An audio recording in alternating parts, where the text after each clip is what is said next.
उत्पत्ति का पुस्तक 37 अध्याय का मनन हम करब। ये अध्याय में 36 वचन लिखल गल बाटे। ये अध्याय उत्पत्ति में प्रमुख अध्याय बाटे। याकूब अपने वृद्धावस्था में जन्म देवल गयल यूसुफ उनसे ज़्यादा प्रेम करल गयल राहेल का पहले उठा पुत्र बयान और उनसे बहुत प्रेम करल गयल ई पुत्र बयान। वृद्धावस्था में जन्म देवे के कारण याकूब उनसे ज़्यादा प्रेम कैना। यूसुफ उनसे दूर हो जाए का संदर्भ 37 अध्याय हमके स्मरण दिलावला। याकूब अपने पिता से झूठ बोलना, हम तहार पहले उठा पुत्र एसाव हई, ऐसा कह के वो झूठ बोल के धोखा दे देना। और धोखा मत खावा, परमेश्वर ठट्ठा में नहीं उड़ावल जाना। ये प्रकार से पौलुस गलती के पत्री में 6वां अध्याय में लिखे बयान। याकूब के साथ भी ऐसन भयल बाटे। याकूब को पुत्र याकूब से झूठ बोल के याकूब के धोखा देना। थोड़ा समय बदे नहीं, लगभग 22 साल वो झूठ के उनसे छुपाई के रखना, दुखित होई के और दीनता से पीड़ा उठावल गल याकूब कोई भी लड़का अनुग्रह नहीं करना। ये प्रकार से रहस्य के उनसे छुपाई के रखना। याकूब के जीवन में घटल गयल ये घटना बहुत ज़्यादा दुखदायक बाटे। ये विषय के कारण का वर्णन ये अध्याय में करल गल बाटे। 36 वचन के द्वारा लिखल गल बा। ई वचन पहले का 4 वचन यूसुफ को 17 वर्ष का उम्र, याकूब को पत्नी लिया और राहेल, इनकर उपपत्नी जल्पा बिल्हा, इनसे उत्पन्न भयल दान नप्ताली गाद असोर और इनके साथ मिल के झुंड के चढ़ावे बदे यूसुफ उनके पास रहत रहना। यही बदे याकूब यूसुफ से ज़्यादा प्रेम करना। उनके बदे एक अजीब रंग बिरंगा एक कपड़ा बनवेना। याकूब यूसुफ के प्रति दिखावे वाला एक विशेष प्रेम और श्रद्धा के बचल गयल प्रेम दिखेना। और बचल गल भाई 10 भाई में एशिया कपट के लेके आयल बाटे और यहाँ तक उन पर बैर भी हो बढ़ावे लगना। इतिहास में मूल पुरुष के देखे पर इसहाक और रेबिका एक दूसरे के साथ अपने बच्चा के बीच में बैर भाव कह के और उम्मीन उनके कौने प्रकार से भावना उत्पन्न भयल बाटे ई ऐसा और याकूब के देखे पर हमके समझ में आवला। यहाँ पर पुत्र के भी बीच में विविधता दिखावे के कारण प्रेम दिखावे पर एक दूसरे के प्रति बैर इससे आवे लगल। ध्यान दो, एसाव का याकूब पर बैर और माने का कारण माता पिता का व्यवहार बाटे। यहाँ पर याकूब और यूसुफ से ज़्यादा प्रेम करे के कारण बचल गल भाई यूसुफ से बैर करे लगना। इतना ही नहीं, 5वां वचन से 11वां वचन तक देखे पर 2 प्रकार का विशेष दर्शन के परमेश्वर यूसुफ के दिले बयान।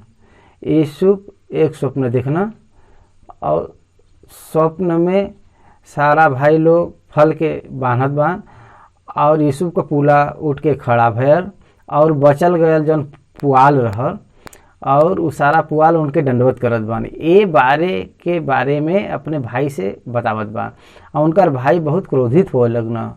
निश्चय तू हमरे पर राज करब, ये प्रकार से क्रोधित भइना और बैर उनसे करे लगना।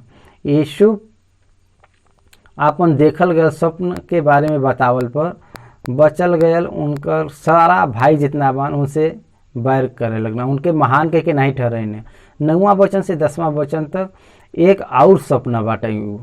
उ ई बाटे के सूर्य और चंद्रमा 11 जौन तारा बा हमके दंडवत करत बान। यूसुफ ही बतावत बान उनकर पिता ई सुनना।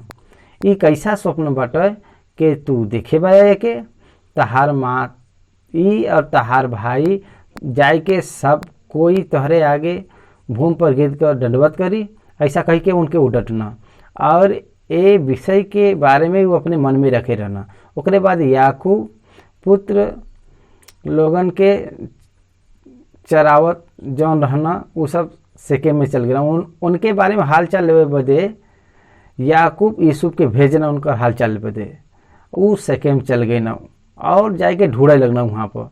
वहाँ के लोग उनसे कहना कि तहार भाई दोतान के गल बयान। यूसुफ दोतान के तरफ गई ना। दोतान में ए भाई यूसुफ के आवे पर उनके भाई उनसे बैर करे बदे, उनके मारे बदे, घात करे बदे ये प्रकार से विचार करना। वो स्वप्न देखे वाला आवत बा, उनके घाट कह के कौनो गड्ढा में डाल के उनके कह देवे के कोई दुष्ट पशु उनके खाए ले बा, फिर हम देखा कि उनके सपनों का फल का हुई। ये प्रकार से एक दूसरे से सब बात करे लगना। रूबेन ये विषय के सुन के कहना कि उनके मत मारा, उनके गड्ढा में डाल दा। जब यूसुफ अपने भाई के पास पहुँचना वो उनका अंग रख लेना और उनके गड्ढा में डाल देना। ओकरे बाद इस्माइली का एक दल ऊँट पर लेके सुगंध द्रव्य और गंधरस लेके जात रहना मिस्र के। ओ समय रूबेन वहाँ पर नहीं रहना। वो रास्ता में जावे वाला वो लोगन के यूसुफ के चांदी का 20 चांदी के टुकड़ा में बेच देना। जब रूबेन आई ना तो देखना तो यूसुफ वहाँ पर नहीं बान और वो लोग यूसुफ के ले जाए के पोतीपर के मिस्र में बेच देना। और रूबेन बहुत दुखी भनक हम पिता के का बताई। तब उनके विचार आया यूसुफ को अंग रखा हमरे पास बाटे, ओके बकरी के खून में डुबाई के दुष्ट पशु तहरे बेटा के मार के खाई गल बाटे। ऐसा विश्वास दिलावे बदे ओके ले जाए के याकूब के देखे न। निश्चय यूसुफ मार डालल गल बा और वो अपन वस्त्र फरना और अपने कमरी में टाट लपेट के विलाप करे लगना, रोवे लगना। दुख का जब निवारण न पावे तक वो सब रोवे लगना। अब मिद्यानी लोग उनके मिस्र में ले जाए के पोतीपर नामक एक फिरौन हाकिम जल्लाद प्रधान के हाथ बेच देना। ये प्रकार से हमके देखा पर यूसुफ का बेचल गया, यूसुफ का मिस्र में गई। याकूब अपने पुत्र के द्वारा धोखा खाई और दुखित हुई। इस 37 अध्याय में दिखाई देला। वचन का मनन करत समय पहला वचन से हम पढ़ो। याकूब तो कनान देश में रहत रहना, जहाँ उनकर पिता परदेसी होके रहल करत रहना। याकूब का पिता इसहाक है। इसहाक कनान देश में रहतना। परदेसी के समान, यात्री के समान वो अपन यात्रा के पूरा करना। वो देश में याकूब गई ना मम्र नामक स्थान में, क्रिया तरबा हेब्रोन नामक स्थान में याकूब निवास करे बदे ना। वहाँ पर वो अपन पिता इसहाक उनके भाई के साथ मिल के मिट्टी दे रहना। वो नगर में जब वो निवास करत ना, वो हेब्रोन के तराई में रहना। हेब्रोन के तराई में रहत समय यूसुफ का उम्र 17 वर्ष रहल और याकूब का उम्र 107, 108 और 107 और 8 वर्ष के बीच बा। वहाँ से वो 22 साल अपने लड़कन से दूर रहना और ओकरे बाद 130 वर्ष में याकूब मिस्र में गई ना। यही बदे इंसिडेंट के बाद लगभग 22 साल का समय लगल। एक बाद ये संदर्भ होए पर यूसुफ का 17 वर्ष होए पर तब तक इसहाक मरल नहीं बहन। ऐसा हमके समझ में आवला। काहे बदे के याकूब 91 साल में यूसुफ को जन्म देना और 17 साल और जोड़ा तो 108 वर्ष हुए। लेकिन ओकरे 120 वर्ष की उम्र में इसहाक का मृत्यु भयल। यही बदे इसहाक के मरे के पहले 12 वर्ष पहले यूसुफ याकूब से दूर हो गए ना। ये प्रकार से हमके दिखाई देला। क्रोनोलॉजिकल ऑर्डर सूचना के अनुसार और संदर्भ के अनुसार क्रमानुसार आल गल परिस्थिति हमके देखे पर हमके बहुत आश्चर्य विषय आवला। याकूब का वंश का वृत्तांत हवे के यूसुफ 17 वर्ष का हो के अपने भाई के साथ भेड़ बकरी चरावत रहना। यूसुफ चरवाहे का काम करतना। वो छोटा बहन अपने पिता का पत्नी बिलहा और जिल्पा के पुत्र के साथ रहत रहना। गाद, नप्ताली, दान और आसूर नामक ए भाई के साथ में रहना। और उनका बुरा बात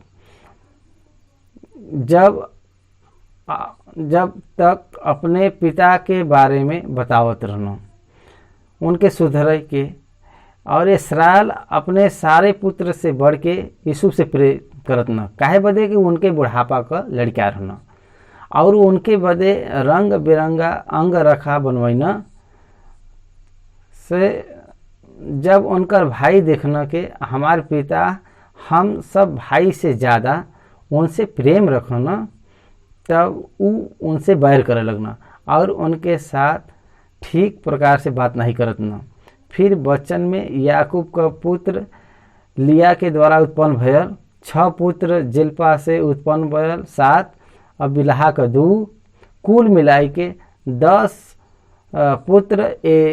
दास के 10 के सामने यूसुफ से ज़्यादा याकूब प्रेम करत बा। वो सबसे बढ़ के वो याकूब यूसुफ से प्रेम करता ने।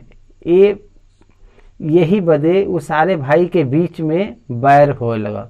भाई और बहन लोग परिवार में बच्चा के बीच में प्रेम करे के बारे में भेदभाव रहे पर बहुत प्रकार का परिस्थिति परिवार में आवला।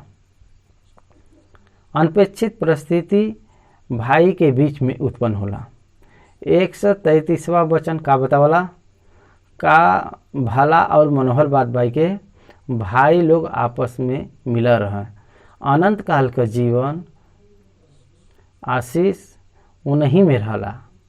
कई के ए प्रकार से परमेश्वर आज्ञा दिले बया, ऐसा लिखल बाटे।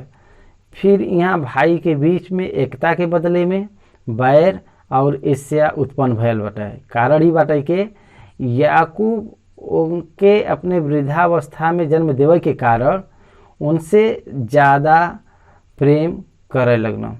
माता पिता उनके बच्चा के पक्ष में विपक्षता दिखावे पर परिवार बिखर जाला। 5वां वचन यूसुफ एक स्वप्न देखना और अपने भाई से वर्णन करना, तब वो उनसे और ज़्यादा बैर करे लगना। यहाँ पर ध्यान दो, पूरा बाइबल ग्रंथ भाई के बीच बैर द्वेष उत्पन्न भयल संदर्भ के दिखावला। उत्पत्ति का 4 अध्याय में सबसे पहले वचन में कैन और हाबिल उनके वृत्तांत के अगर देखबो तो हाबिल के परमेश्वर स्वीकार करे के कारण कैन उन पर ईर्ष्या करके उन पे बैर रख के उनके मार डालना। कितना विचार का विषय बटे। याकूब और ऐसा का इतिहास अगर देखा था, दोनों भाई हैं, लेकिन याकूब के मारे की इच्छा को रखे बयान।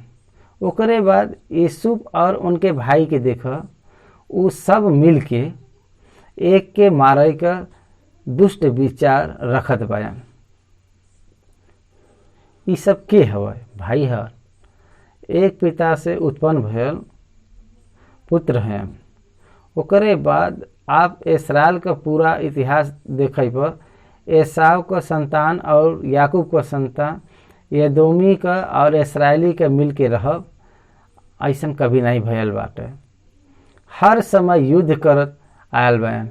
बाइबल ग्रंथ में एसाव का पुत्र जौन एलिपज बयान, उनकर संतान का उनकर उपपत्नी का पुत्र अमोलेक का सर्वदा इस्राएली से युद्ध भयल बाटे। वही प्रकार से इस्राएली में यहूदा और इस्राएली के बीच युद्ध भयल बाटे। यही प्रकार से बिन्यामीन और बचल गयल गोत्र के बीच युद्ध भयल बाटे। यही बदे पूरा बाइबल अगर देखल जाए तो पाप का प्रतिफल परिवार में काम करे पर आयल गल गुना जागृत भइल हमके दिखाई देला। यूसुफ के जीवन में उनकर देखल गया दुनों सपना उन पर बैर के बढ़ाए बाटे। एक बात याद करे के बाटे, यूसुफ छोटा बयान, यूसुफ सोचना उनकर देखल गया स्वप्न के भाई के साथ बांट लेवे तो उनकर अप्रिशिएट करिए, उनका सम्मान करिए। परमेश्वर उनकर आदर करे बदे उनके चुने बयान, ऐसा वो सोचना, लेकिन उनके विरुद्ध ये बात भयल। आपके एक विषय जाने के बाटे, इसराइली में पहले उठे का अधिकारी हवे के अर्थात पहले उठाकर प्रधान के रूप में ठहरला। पिता के बाद पहले उठे के मिलला। संपत्ति में एक भाग उनके ज़्यादा मिलला। परिवार में बड़ा कई के उनके पिता का स्थान देवल जाला और कई प्रकार का बेनिफिट वो परिवार में बड़ा होवे के नाता मिलला। उनके पहले उठे का अधिकार याकूब को बड़ा बेटा रूबेन को मिलल। लेकिन पहला इतिहास के 5वां अध्याय के 1-2 वचन के अगर पढ़ा था, रूबेन के बिला के साथ कुकर्म करे के कारण याकूब उनके पहले उठे के अधिकार के रद्द करके उनके यूसुफ के देना, वो आशीष यूसुफ के मिलल बाटे। ए प्रकार से ऐसा इतिहास के पुस्तक में बहुत ज़्यादा विस्तार से लिखल गल बाटे।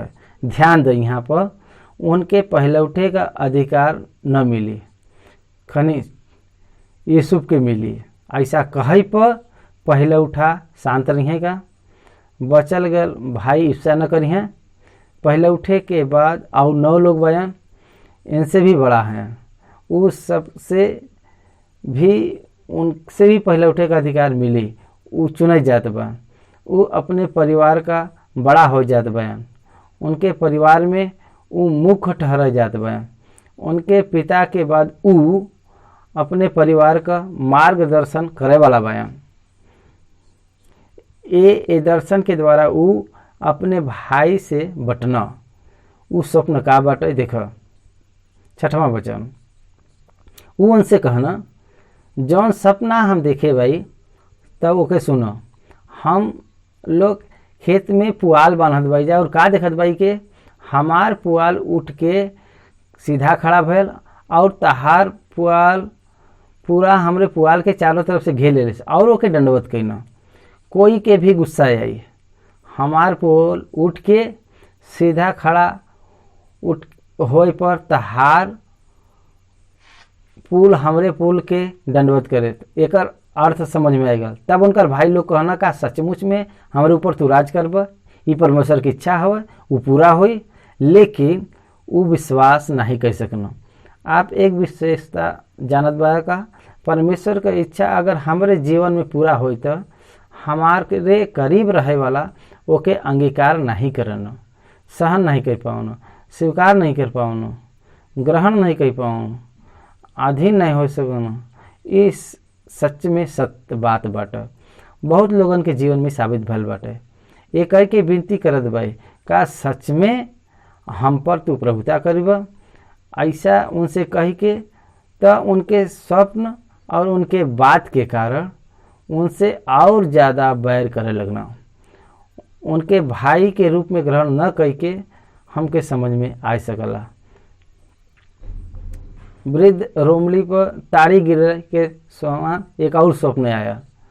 परमेश्वर यूसुफ के स्वप्न दिखाई बढ़ावत बा। ए विषय के याकूब समझ सके, यही वजह परमेश्वर ऐसा करत बा। फिर वो एक और स्वप्न देखना और अपने भाई से ओकर वो जौन वर्णन करना के सुना। एक और हम सपना देखे भाई कि सूरज और चंद्रमा और 11 तारा हमके दंडवत करत बा। ये स्वप्न अपने पिता और अपने भाई से वर्णन करना। जब उनकर पिता ये डांट के कहना कि ये कैसा सपना बा कि हम तहार माई तहार भाई जाए के सब कोई जाए के भूमि पर गिर के दंडवत करब जा, और पिता भी डांटत बान। यहाँ पर परमेश्वर उनकर भविष्य का दोगुना बढ़ाई के दिखावत बान। लड़प्पन में परमेश्वर बात करे बयान और वो स्वप्न के द्वारा बताल गल सत्य उनके हृदय में स्थिर होई के ठहर गया। उनके भविष्य में आवे वाला 13 साल का भयानक परिस्थिति उ परमेश्वर पर आशा रहे बदे ये दोनों स्वप्न उनके धैर्य के देख के खड़ा करे बाटे। ऐसा कहे बदे कोई संदेह नहीं बाटे। एक परमेश्वर का सेवक परमेश्वर उनके द्वारा कहल गल बात पर मनन करला, उन पर आयल गल समस्या परीक्षा के अनदेखी करके धैर्य के साथ खड़ा होना, ये बहुत वास्तविकता का विषय बाटे। ये यूसुफ के जीवन में परमेश्वर जौने सेवक के साथ बात करना, उस सेवक अपने कष्ट में अपने जीवन के व्यतीत करत वो परमेश्वर के बात के कारण धैर्य के रख के न गिरत हुए वो खड़ा होना। यूसुफ के द्वारा ये बात के हम निश्चय सीख सकीला जा। उनकर भाई तो उनसे डाह करत रहना, लेकिन उनकर पिता वो वचन के याद करके रखना। प्रभु यीशु मसीह का माता बतावल गल बात के स्मरण करे में, माता तहरे गर्भ से एक तलवार चिरत हुए जात बाटे। सिमोन के द्वारा बतावल गल बतावे पर उ बात पर सिमोन ये बात पर स्मरण रखना, या याकूब ये बात का स्मरण करना। याकूब उनका पुत्र यूसुफ दुष्ट पशु द्वारा मारल गईना और उनके पुत्र द्वारा बतावल गल ई बात के तहार बेटा मारल गईना। और परमेश्वर उनके पुत्र के बारे में उनके पुत्र के द्वारा देवल गया स्वप्न का अर्थ पूरा भयल याकूब जानत रहना। क्या ये जानत नहीं रहना का याकूब? फिर काहे भूल गई ना? मनुष्य का स्थिति गति इतना ही रहला। परमेश्वर चाहे कितना भी स्पष्टता से मनुष्य से बात कर रहे, मनुष्य वो स्पष्टता से उस संदेह लिया वाला परिस्थिति का विश्वास नहीं कर पाऊना, आधारित होकर विश्वास नहीं कर पाऊना। वहीं पर हमके बहुत बड़ा एक गुण हवा, वह एक बलहीन गुण बाटे। परमेश्वर जन बताइना वही मार्ग में आपके जीवन में चलई, आपके जीवन के निश्चय चलई हैं। परमेश्वर आपके जीवन के बारे में बहुत बार बात करी हैं। ये सत्य के आपके जाने के बात है। परमेश्वर आपके भविष्य के लक्ष्य के बारे में, सच्चा भविष्य के बारे में, विशेषता के बारे में परमेश्वर अपने अंतरंग में स्वप्न के रूप में परमेश्वर के सेवक के द्वारा आपके अंतरंग में बतावे के द्वारा आप उनके ग्रहण कर सके। ये प्रकार से परमेश्वर ऐसा करना। यहाँ पर अनेक परमेश्वर का सेवक के जीवन में वास्तविक इतिहास के रूप में साबित करल गई बाटे। 12वां वचन, उनकर भाई अपने पिता के भेड़ बकरी के चरावे बदे सकेम के गई ना। तब इसराइल यूसुफ से कहना, तहार भाई तो सकेम में भेड़ बकरी चरावत रही हैं, यही वजह तू वहाँ पर जा और हम तो के वहाँ पर भेजत भाई। और वो उनसे कहना, जौन आज्ञा बा हम हाजिर भाई। वो कहना हम हाजिर भाई। भाई के कुसम छेल के जानब यूसुफ उनकर इच्छा जान के उनके निमित्त निकले बदे परमेश्वर पिता से अपन सहनशीलता व्यक्त करें। एक बात अगर हम बताई तो उनसे द्वेष करे वाला, बैर करे वाला, ईर्ष्या करे वाला भाई से यूसुफ प्रेम करत बान, उनकर कुसम छे जाने बदे इच्छुक बयान। उनसे कहना के जा तू अपने भाई और बकरी का हाल चाल देख के आवा कि वो सब कुशल मंगल बान, फिर हमारे पास समाचार लेके आवा। तब वो उनके हेब्रोन के तराई में विदा करना और वो सेके में गई ना। और कोई मनुष्य उनके मैदान में इधर उधर भटकत हुए पाई के उसे पूछना, तू का ढूंढत बाया? वो पूछता, तू का ढूंढत बा? यूसुफ का परिस्थिति उनके समझ में आया। वहाँ पर रहे वाला एक व्यक्ति प्रश्न करत बयान। वो कहना, हम तो अपने भाई के ढूंढत बाई, कृपा कई के वो बतावा के वो भेड़ बकरी के कहाँ चरावत बा।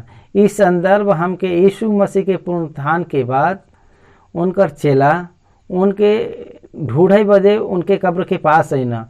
स्वर्गदूत बतैना तहसे पहले उ गलीली में जात बयां, तहसे मिले बदे उ पहले उ बताए बयां वहाँ पर जा। ये वृतांत के समांतर ये वृतांत दिखावत बा। हम अपने भाई के ढूंढत बाई, कृपया कह के तो हमके बतावा के वो भेड़ बकरी कहाँ चरावत बा। ऐसा वो कहना, वो मनुष्य कहना वो तो यहाँ से चल गल बायन और हम उनके ई कहत हुए सुने बाई के अब हम दोहतान के चलिए। तब यूसुफ अपने भाई के पास गई ना और उनके दोतान में पहिना। अपने पिता के आज्ञा के प्रति भाई के ढूंढे बदे जावे वाला पुत्र के रूप में मसीह के सदृश यूसुफ हमके दिखाई देते बाया। 18वां वचन, जब वो लोग उनके दूर से आवत देखना तब उनके निकट आवे के पहले उनके मार डाले के बारे में सोचना। यूसुफ के वृत्तांत में प्रभु यीशु मसीह की बहुत छाया दिखाई देला। पिता के आज्ञा पर निकल के भाई के पास आवत बयान, तब भाई उनसे मारे बदे बुरा युक्ति करत बयान। प्रभु यीशु मसीह के यहूदा जाति के प्रधान लोग मारे बदे युक्ति कहना। उनके हाल चाल के लेवे आवे बदे हाल चाल के यीशु मसीह के, उनके उद्धार बदे आवल गयल यीशु मसीह के, उनके प्रभु के मारे बदे उ सब युक्ति करत बयान। ऐसा वचन हमके स्मरण दिलावत बा। वही प्रकार से उन पर प्रभु होए वाला यीशु के मारे बदे उनके प्रति बनाए बयान। और वो आपस में कहे लगना, देखा वो स्वप्न देखे दे वाला आवत बान, यही बदे आव हम उनके घात कई के कौने गड्ढा में डाल दही और ये कह देवे के कोई दुष्ट पशु ओके खाई गल बाटे। फिर हम देखब के उनके स्वप्न का फल हुई। उनकर पूरा दुख सपना के बारे में बाटे। उनके भाई के द्वारा देखल गया सपना जन बा उनके सोए नहीं देत बा। ये बात उनके पचत नहीं बाटे। वो क्रोधित होत बा। रूबेन ये बात सुनना उनके मार नहीं सकल, कई के उनके हाथे से उनके बचाए के यूसुफ के छोड़े ना। रूबेन दया के व्यवहार करना। ये सुन के रूबेन उनके हाथ से बचावे के मनसा से कहना, हम उनके प्राण से तो न मरब। फिर रूबेन उनसे कहना, खून मत बहावा, उनके जंगल के एक गड्ढा में डाल दा और उन पर हाथ मत उठावा। वो उनके हाथ से उनके छोड़ाई के पिता के पास पहुँचावल चाहत रहना। अपने क्रोध के उनके ऊपर निकाला, लेकिन उनका प्राण मत निकाला, खून मत बहावा, उनके जंगल के एक गड्ढा में डाल दे, बस उतना ही करा। वो उनके ले जाए के पिता के सौंपे के बाद रूबेन ऐसा सोचना। लेकिन ऐसा भयल के जब यूसुफ अपने भाई के पास पहुँचना तब वो उनका रंग बिरंगा अंग रखा जौन वो पहने रहना उतार लेना और यूसुफ के उठा के गड्ढा में डाल देना। और वो गड्ढा सूखा रहल और उम्मीन पानी नहीं रहल। इर्मिया के भी गड्ढा में डालल गए रहल। बाइबल में भविष्यवक्ता गड्ढा में डालल गयल अनुभव दिखाई दिला। यहाँ पर प्रभु यीशु मसीह अंग रखा पहने बा। क्रूस पर वो अंग रखा पर रखल गल चिट्ठी डाल के ओके बांट देवल गल रहा। यही बदे वो अंग रखा रक्त से भर गल रहा। वही प्रकार से यहाँ पर यीशु का अंग रखा के वो ले लेना और वो अंग रखा के वो लोग अपने पास रख लेना। 25वां वचन, तब रोटी खाए बदे वो सब बैठ गए ना और आँख उठाए के का देखत बान के इस्माइलियन का एक दल ऊँट पर सुगंध द्रव्य बलसान और गंध रस लादे हुए वो सब गिलास से मिस्र के जात बयान। गिलास से आवल गया इस्माइली के बेचे के युक्त वो सब करत बयान। तब यहूदा अपने भाई से कहना, अपने भाई से घात करब और उनकर खून छिपावे से का लाभ हुई। अब हम उनके इस्माइली के हाथ बेच दही जा, काहे बदे कि वो हमार भाई और हमार ही हड्डी और मांस हैं। यहूदा बुरा होए पर भी उनकर प्राण बचावे बदे एक योजना के बनाई के अपने भाई के बतावत बा। मार डलबा त का लाभ हुई, बेच डलबा त उनके धन मिली, वो रक्त संबंधी बाटे। भाई रूबेन भी उनकर कहना के लहू मत बहावा, यही बदे अपन क्रोध उनके प्रति पूरा करे बदे अपने पिता से इनके दूर कर देबा। अब पिता के प्रेम के अब अधिक न पाई सकें, यही बदे इनके दूर कर दे। ये भावना से उनके बेचे के इच्छा करना, अपने हाथे पर अपन हाथ उन पर मत उठावा। ये प्रकार से कह के अपने भाई से कहना, उनका भाई उस बात के मान लेना। अंधा से तिरछा देखा वाला अच्छा हवे, ये प्रकार से ऐसा उनकर एक विचार बटे। तब वो लोग वहाँ से हो के उनके पास जब पहुँचना तब यूसुफ का भाई उनके वो गड्ढा में से खींच के बाहर निकलना और इस्माइल के हाथ चांदी के 20 टुकड़ा में बेच देना, और वो लोग यूसुफ को मिस्र में ले गए ना। प्रभु यीशु मसीह के 30-40 के चांदी के सिक्का में बेचल गल बा। यहाँ पर यूसुफ 20 चांदी के टुकड़ा में बेचल गल बा। देखा दोनों भाई के द्वारा बेचल गल बा। ये प्रकार से यहाँ पे हमके ऐसा दिखाई देते बटे। यहूदा इस्करियोती यीशु मसीह के साथ भोजन करल गल एक हित बा, आसीन होके बेच देना। भाई और बहन लोग, मसीह का स्वरूप यहाँ पर हमके यूसुफ के जीवन में पहले दिखाई देते बाटे। 29वां वचन उ यूसुफ के मिस्र में ले गए ना। रूबेन गड्ढे पर लौट के आय के का देखना के यूसुफ गड्ढा में नहीं बया। तब वो अपन वस्त्र के फड़ना और अपने भाई के पास लौट के कहे लगना के लड़का तो नहीं बा, अब हम केहर जाई। तब वो यूसुफ का अंग रखा लेना और एक बकरा के मार के ओके लहू में डुबाई के और वो रंग बिरंगा अंग रखा के अपने पिता के पास भेज के कहलवावा भेजना के ये हमके मिलल बाटे के तू देख के पहचाना के ये तहरे लड़किया का अंग रखा हवा कि नहीं। स्वयं पुत्र पिता से झूठ बोलत बा। याकूब अपने पिता इसहाक से हम तहार पहला पुत्र एसाव है ऐसा झूठ बोल के वो विश्वास दे लेना। परमेश्वर का नाम उपयोग कई के वो विश्वास दे लेना। यहाँ पर प्रेम कई के सिलवाई के देवल गए अंग रखा के लाई के ये हमके मिलल बाटे ऐसा कहल बा। बकरा के लहू में उनके डुबाई के उनके दे देवल गया, ओके फाड़ देवल गया। ऊ और एक दुष्ट पशु फाड़े के समान वस्त्र फाड़ल गल बाटे। ओके देखे पर निश्चय कोई दुष्ट पशु हमरे प्रिय पुत्र यीशु के फाड़ डले बा ऐसा वो विश्वास के न। 22 साल याकूब आंसू बहावत रहना और वो के पहचान लेना और कहना हाँ ये हमारे लड़का का ही अंग रखा हवा, कोई दुष्ट पशु के खा ले बाटे।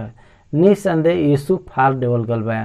तब याकूब अपन यस्त्र फरना और कमर में टाट लपेटना और अपने पुत्र बदे बहुत दिना तक विलाप करत रहना और उनकर सब बेटा बेटी उनके शांति देवे बदे कोशिश करना, लेकिन उनके शांति मिलल नहीं।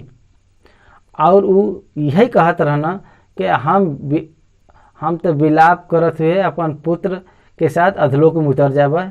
और वो प्रकार से उनकर पिता उनके बदे रोवत रहना। पुत्र लोगन का हृदय नहीं पिघलल, पिता का आंसू देखे पर भी पुत्र लोगन के हृदय नहीं पिघलल। वो रहस्य बतावे की इच्छा नहीं करना। यहाँ पर एक परम सूत्र के हम बताई सुनो। परमेश्वर अपन योजना के पूरा करल जात बा। वो यूसुफ के प्रति रखल गए सोच के पूरा करे तक परमेश्वर उनके परखना।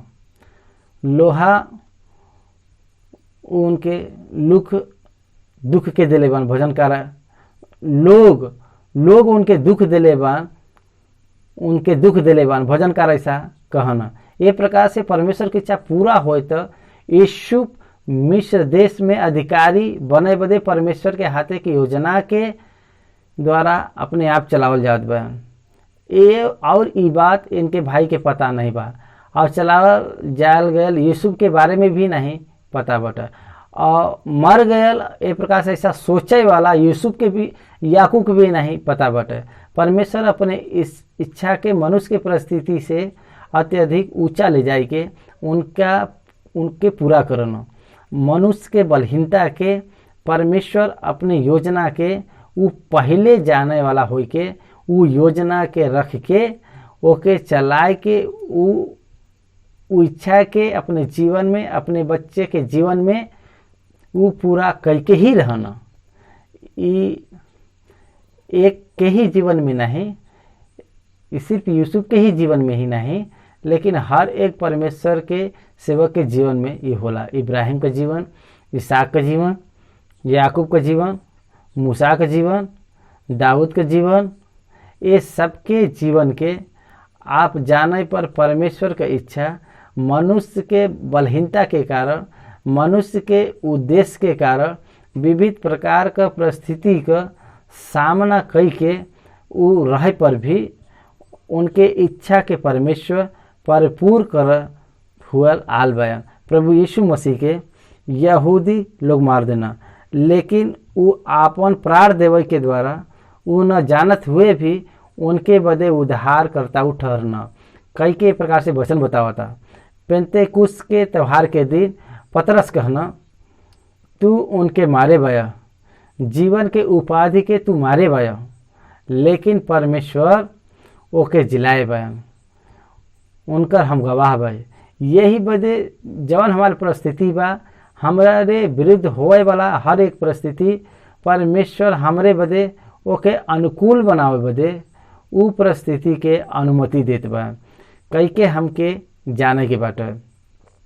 हम अपने 30 साल के सेवकाई के जीवन में खाली हाथ से रहल भाई, लेकिन अब हम करे वाला काम न रुके समय चलत हुए उ पूरा होत बाटे।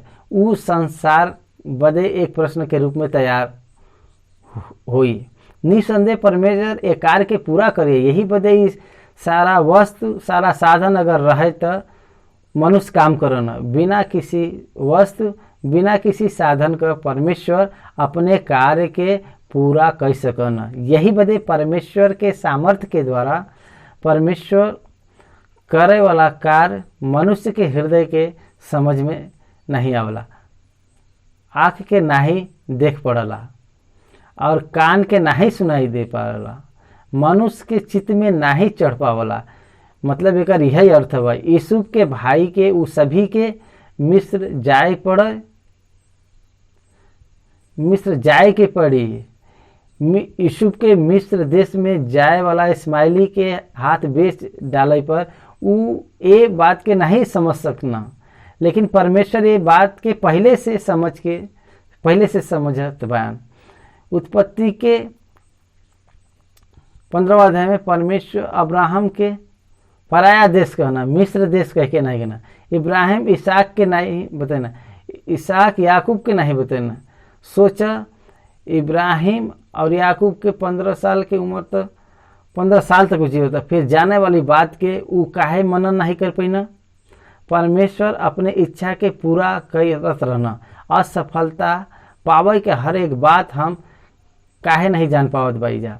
परमेश्वर का तैयारी कुछ तो बाटे, ओकरे बदे पार्टिकुलर वो व्यक्ति के परमेश्वर तैयार करत बा। कब हमके समझ में आई ये सब अजीब घटना घटित होए बदे परमेश्वर का उनके स्वाधीन होई के हर एक परिस्थिति अधीन होई के घटित होत बाटे। ये प्रकार से हमके जाने के बाटे। अच्छा, 30वां वचन, इब्राहिम के मिस्र के हाथ, वहाँ पर एक यूसुफ के वहाँ पे बेचल गया। ये भी यहाँ पे यूसुफ को बेचल गया। गुलामी का व्यापार मिस्र में होत बाटे। पोतीपर नामक राजा का सुरक्षा करे वाला अधिपति के घर यूसुफ जवान में बेचल गया। परमेश्वर उनके साथ बयान, परमेश्वर उनके नहीं छोड़ना, परमेश्वर उनके साथ में मिस्र में गई ना, मिस्र में वो काम करल गया। हर एक स्थान में परमेश्वर उनके साथ रहना। हम पूछत भाई के का हमरे साथ न रहेगा, तोहरे साथ न रहेगा। हम कब जाना कि परमेश्वर हमरे साथ बन। हो सकेला हमरे पास धन न हो, हमरे पास रक्त संबंधी लोग नहीं बन, हमरे साथ हमार स्वयं का लोग नहीं बन, लेकिन परमेश्वर हमके न छोड़े वाला परमेश्वर हमरे साथ बन। ये प्रकार से हमके जाने के बाद आध लोग में हम चलल जाब। याकूब ऐसा कहना, हम अपने पुत्र के पास जाब, वो कह के रोई न, लेकिन वो जीवित बायन ये कह के वो सत्य के उजान नहीं पैना। परमेश्वर के वचन के यहाँ पर हम समाप्त कर दे। 37 अध्याय में ये महान विशेषता का मनन कर हुए परमेश्वर हमके न छोड़िए, चाहे हमारा परिस्थिति कितना भी हमरे विरुद्ध हो, चाहे हमार परिवार हमरे बदे विरोध हो, चाहे हम समाज में बेचल गया स्थान में रहे पर भी परमेश्वर हमके न छोड़िए। ई महान विषय से हम संतृप्त हुई और हम सांत्वना के पाई।